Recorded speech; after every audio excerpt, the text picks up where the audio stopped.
Assalamualaikum warahmatullahi wabarakatuh. Perkenalkan, nama saya Saskia Anissa Yusuf dari Prodi Pendidikan Teknik Informatika dan Komputer, jurusan Pendidikan Teknik Informatika dan Komputer, kelas PTIKE Angkatan 2019, Fakultas Teknik Universitas Negeri Makassar.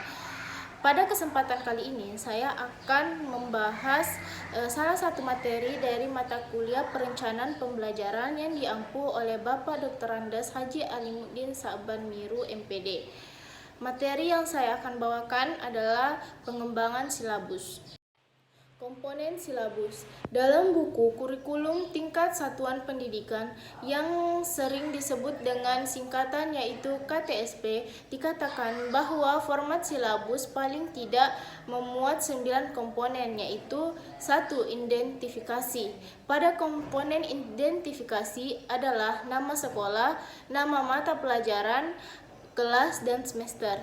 Yang kedua adalah standar kompetensi. Pada komponen standar kompetensi yang perlu dikaji adalah standar kompetensi mata pelajaran yang bersangkutan dengan memperhatikan hal-hal berikut. Yang pertama adalah urutan berdasarkan hierarki konsep disiplin ilmu dan atau tingkat kesulitan materi.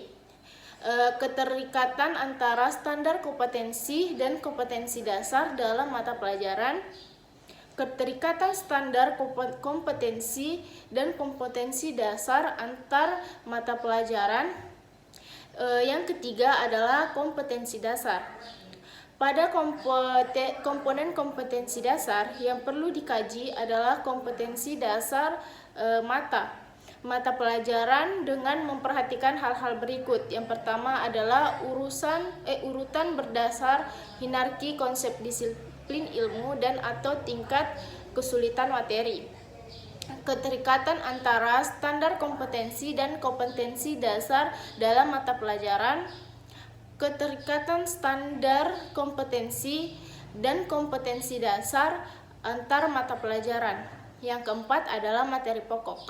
Pada komponen materi pokok yang dilakukan adalah mengidentifikasi materi pokok dengan mempertimbangkan yang pertama tingkat perkembangan fisik, intelektual, emosional, sosial, dan spiritual peserta didik. Yang kedua adalah kebermanfaatan bagi peserta didik. Yang ketiga adalah struktur keilmuan. Yang keempat adalah kedalaman dan kekuasaan materi. Yang kelima adalah relevansi dengan kebutuhan peserta didik dan tuntutan. Kelima adalah pengalaman belajar. Pada komponen pengalaman belajar yang diperlukan adalah rambu-rambu berikut. Yang pertama, pendekatan pembelajaran yang bervariasi dan mengaktifkan peserta didik. Pengalaman belajar memuat kecakapan hidup yang perlu dikuasai peserta didik. Ketiga, rumusnya mencerminkan pengelolaan pengalaman belajar peserta didik. Yang keenam adalah indikator. Pada komponen indikator yang perlu diperhatikan adalah rambu-rambu berikut. Yang pertama, indikator merupakan pembelajaran dari KD yang menunjukkan tanda-tanda perbuatan dan atau respon yang dilakukan atau ditampilkan oleh peserta didik. Yang kedua, indikator dikembangkan sesuai dengan karakteristik suatu pendidikan, potensi daerah, dan peserta didik. Yang ketiga, rumusan indikator menggunakan rumusan kata operasional yang terstruktur dan atau dapat diobservasi. Yang keempat adalah indikator digunakan sebagai dasar untuk menyusun alat penilaian.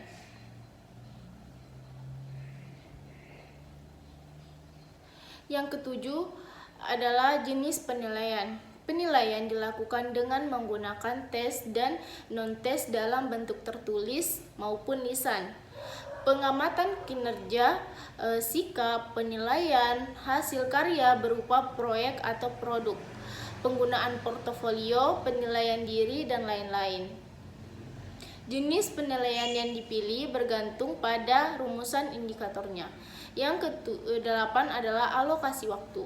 Pada komponen alokasi waktu, hal-hal berikut perlu diperhatikan adalah sebagai berikut. Yang pertama adalah penentuan alokasi waktu pada setiap kompetensi dasar didasarkan pada jumlah minggu efektif dan alokasi waktu mata pelajaran per minggu dengan mempertimbangkan jumlah kompetensi dasar, keluasan, kedalaman, tingkat kesulitan, dan tingkat kepentingan kompetensi dasar. Yang kedua adalah alokasi waktu atau yang dicantumkan dalam silabus merupakan perkiraan waktu yang dibutuhkan oleh peserta didik untuk menguasai 9. Sumber belajar. Pada komponen sumber belajar, hal-hal berikut yang perlu dipertimbangkan adalah: pertama, sumber belajar adalah rujukan, objek, dan atau bahan yang digunakan untuk kegiatan pembelajaran. Sumber belajar dapat berupa media cetak dan elektronik, narasumber, serta lingkungan fisik, alam, sosial, dan budaya.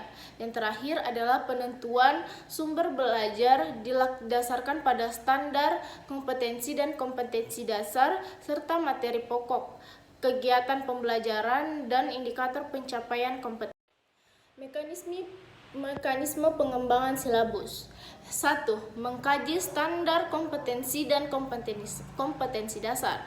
Dalam mengkaji standar kompetensi dan kompetensi dasar mata pelajaran sebagaimana tercantum pada SI, kita perlu memperhatikan yang pertama, urutan berdasarkan hierarki konsep disiplin ilmu dan atau tingkat kesulitan materi tidak harus selalu sesuai dengan urutan yang ada pada SI. Yang kedua, keterkaitan antara standar kompetensi dan kompetensi dasar dalam mata pelajaran. Yang ketiga, keterkaitan antara standar kompetensi dan kompetensi dasar antar mata pelajaran. Yang kedua adalah mengidentifikasi materi pokok atau pembelajaran. Pencapaian kompetensi dasar, kita perlu mempertimbangkan yang pertama, potensi peserta didik, relevansi dan karakteristik daerah. Yang ketiga adalah tingkat perkembangan fisik, intelektual, emosional, sosial, dan spiritual peserta didik. Yang keempat adalah kebermanfaatan bagi peserta didik. Yang kelima, struktur keilmuan. Yang keenam, aktualitas, kedalaman, dan kelulusan materi pembelajaran. Baru selanjutnya relevansi dengan kebutuhan peserta didik dan tuntutan lingkungan dan alokasi waktu. Yang ketiga adalah mengembangkan kegiatan pembelajaran. Kegiatan pembelajaran dirancang untuk memberikan pengalaman belajar yang melibatkan proses mental dan fisik melalui interaksi antara peserta didik dengan guru, lingkungan, dan sumber belajar lainnya. Dalam rangka pencapaian kompetensi dasar, pengalaman belajar yang dimaksud dapat terwujud melalui penggunaan pendekatan pembelajaran yang bervariasi dan berpusat pada peserta didik. Pengalaman belajar memuat kecakapan hidup yang perlu dikuasai. 4. Merumuskan indikator pencapaian kompetensi. Indikator merupakan penanda pencapaian kompetensi dasar yang ditandai oleh perubahan perilaku yang dapat diukur yang mencakup sikap, pengetahuan, dan keterampilan. Indikator dikembangkan sesuai dengan karakteristik peserta didik, mata pelajaran, satuan pendidikan, serta potensi daerah, dan dirumuskan dalam kata kerja operasional yang terstruktur dan atau dapat diobservasi. Indikator digunakan sebagai dasar untuk menyusun alat penilaian. Yang kelima adalah penentuan jenis penilaian. Penilaian pencapaian kompetensi dasar peserta didik dapat dilakukan berdasarkan indikator. Penilaian dilakukan dengan menggunakan tes dan non-tes dalam bentuk tertulis maupun lisan, pengamatan kinerja, pengukuran sikap, penilaian hasil karya berupa tugas, proyek, dan atau produk, penggunaan portofolio, dan penilaian diri. 6. Menentukan alokasi waktu. Penentuan alokasi waktu pada setiap kompetensi dasar didasarkan pada jumlah minggu efektif dan alokasi waktu mata pelajaran per minggu dengan mempertimbangkan jumlah kompetensi dasar, kelulusan, kedalaman, tingkat kesulitan, dan tingkat kepentingan kompetensi dasar. Alokasi waktu yang dicantumkan dalam silabus merupakan perkiraan waktu serta untuk menguasai kompetensi dasar yang dibutuhkan oleh peserta didik yang beragam. Yang ketujuh, menentukan sumber belajar. Sumber belajar adalah rujukan objek dan bahan yang digunakan untuk kegiatan pembelajaran yang berupa media cetak dan elektronik, narasumber, serta lingkungan fisik, alam, sosial, dan budaya. Penentuan sumber belajar didasarkan pada standar kompetensi dan kompetensi dasar serta materi pokok atau pembelajaran, kegiatan pembelajaran, dan indikator pencapaian kompetensi. Terima kasih atas perhatiannya. Sekian dari video mengenai pembahasan pengembangan silabus. Mohon maaf apabila ada salah kata. Billahi taufiq wal hidayah. Wassalamualaikum warahmatullahi wabarakatuh.